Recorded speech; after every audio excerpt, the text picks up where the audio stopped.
মেথছৰ part হয় এইটো part first question হৈছে কিউব অফ 8 স্কোৱাৰ কিউবটো লিখিলোঁ 8 স্কোৱাৰ মানে 8 × 8 8 8 = 64 ইকুৱেল টু কিউব 4 কিউবটো ইনটু কৰিলে আমি 64 পাওঁ কিউব এইটো 4 কিউব ইকুৱেল টু কিমান হয় কিউব আৰু কিউবটো কাটি গ'ল এইটো 4 সেকেন্ডটো হৈছে xci x মানে আমি জানো 10 ডাঙৰ সংখ্যাৰ লেফট সাইডত থাকিলে মাইনাস হয় আৰু c মানে হৈছে 100 প্লাস 1 ইকুৱেল টু হ'ব 100 মাইনাস 101 এনসাৰটো আছিল 91 এনসাৰ 91 হ'ব 3 নম্বৰ কোৱেশ্চনটো হৈছে এটো মধ্যম উলিয়াব আহিছিলে ফাৰ্স্ট একেবাৰে সৰুটো লিখিলো -2 টো সৰু তাৰ পিছত -1 তাৰ পিছত 1 2 3 5 6 মধ্যমা কিন্তু হ'ব 2 হ'ব 4 নম্বৰ কোৱেশ্চনটো হৈছে 100 ৰ 10% প্লাস 200 ৰ 200% সো আমি জানো যে 100 টো লিখিলো ৰ মানে ইনটু 100% 100 ৰ 100% সো 100/100 হ'ব প্লাস 200 ইনটু 200/100 হ'ব 200 ৰ 100% সো কিমান হ'ব এটো এটো কাটি গল 100 টো কাটি গল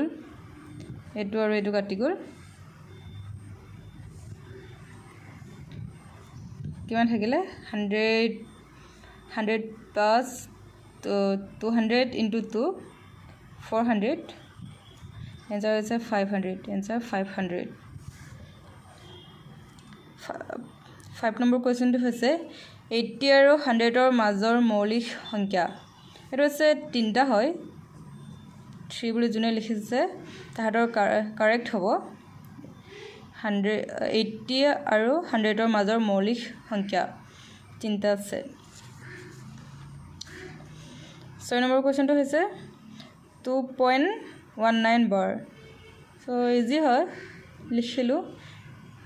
সো দুটাৰ ওপৰত বাৰ আছে কাৰণে 99 লিখিলো তলত সো 219 মাইনাস ইয়াত কিমান আছে 2 এনসাৰ এটো হয় 7 নম্বৰ কোৱেশ্চনটো হৈছে x/3 = y/4 = 2/7 হলে এনেকুৱা কোৱেশ্চন এটা আহিছিলে এটো কিমান হ'ব সো আমি লিখিলে হয় x = 3 y = 4 z = 7 সো আমি ইয়াত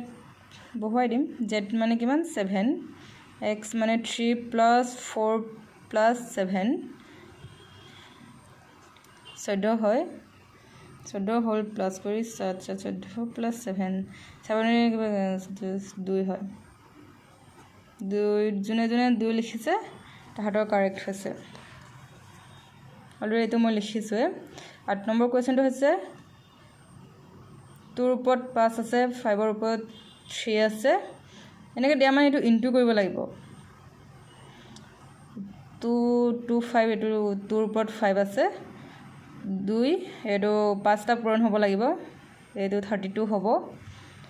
5 ৰ ওপৰত 3 আছে সো 5টা 5 আমি পূৰণ কৰিব লাগিব সো 4 ৰ ওপৰত 4 আছে 4টা 4 পূৰণ কৰিব লাগিব আমি এনসাৰ ইমান পাওঁ পূৰণ কৰি আৰু 3 ওপৰত 5টা আছে 3 ওপৰত 5 আছে সো আমি 3 5টা পূৰণ কৰিব লাগিব একেবাৰে ডাঙৰ কোনটো বুলি লিখা আছে সো ডাঙৰ কোনটো হ'ব 256 হ'ব এটো ডাঙৰ হ'ব এটো আছিল কোনটো ডাঙৰ বুলি সুধিছে সাগে এক্সামত 257 হ'ব আৰু এটা কোৱেশ্চন আহিছে 9 নম্বৰ 1/2 √1/2 √1/4 সো আমি ফাৰ্স্ট এলচিয়াম ল'ব লাগিব ফাৰ্স্ট আমি √2 নাই বুলি ধৰিলো এলচিয়াম গোটেকেটাৰ 12 হ'ব 1/2 * 12 আৰু 1/4 * 12 1/3 * 12 2/3 * 12 3/4 * 12 সো কাটাকাটি যাব 6 3 3 4 = 12 3 4 = 12 আৰু এটা আছে 4 4 3 = 12